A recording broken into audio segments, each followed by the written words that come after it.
70,000 فرشتوں کی دعا پانے والا خوش نصیب حضرت علی رضی اللہ تعالی عنہ سے مروی ہے کہ رسول اللہ صلی اللہ علیہ وآلہ وسلم نے فرمایا ما من مسلم یعود مسلما غدوة الا صلی علیہ 70,000 ملک حتی یمسی وان عادہ عشیۃ الا صلی علیہ 70,000 ملک حتی یصبح وکان لہ خریف فی الجنہ۔ ترجمہ کیا ہے؟ ترجمہ نوٹ فرمائیں۔ جب کوئی عیادت کرنے والا، بیمار پرسی کرنے والا، پتہ لینے والا، خبر گیری کرنے والا عیادت کی غرض سے اپنے مسلمان بھائی کے پاس بیٹھتا ہے، اور اگر وہ صبح کو عیادت کرتا ہے تو شام تک اس کے لیے 70,000 فرشتے اس کی مغفرت کے لیے اللہ سے التجا کرتے ہیں، اللہ سے منت کرتے ہیں، ترلا مارتے ہیں۔ اس کے لیے 70,000 فرشتے بخشش کی، مغفرت کی اللہ تعالیٰ کے آگے دعا کرتے ہیں۔ پیارے مسلمانوں، پیارے بہن بھائیوں،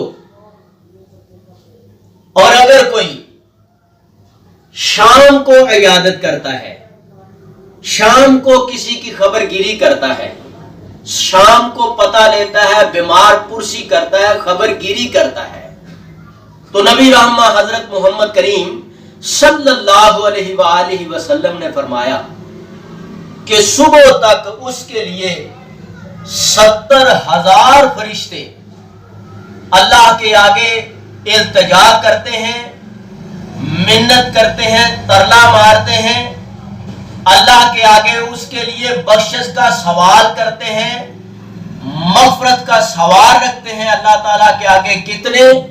70,000 فرشتے۔ اور اس کے لیے پیارے پیغمبر حضرت محمد کریم صلی اللہ علیہ وآلہ وسلم نے فرمایا اس کے لیے جنت میں ایک بہترین باغ ہے۔ کس کے لیے؟ جو اپنے مسلمان بھائی کا پتہ لینے جاتا ہے، خبر گیری کرنے جاتا ہے، اس کے لیے کیا انعام ہے کہ 70,000 فرشتے اس کے لیے بخشش کا سوال کرتے ہیں۔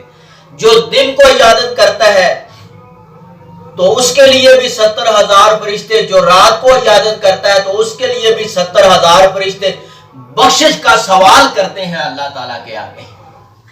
اور پھر اس بندے کے لیے اللہ تعالیٰ نے ایک انعام رکھا ہے، جنت کے اندر اس کے لیے ایک باغ رکھا۔ اللہ تعالیٰ میرے سمیت تمام مسلمانوں کو ایک دوسرے کی خبر گیری کرنے کی توفیق عطا فرمائے۔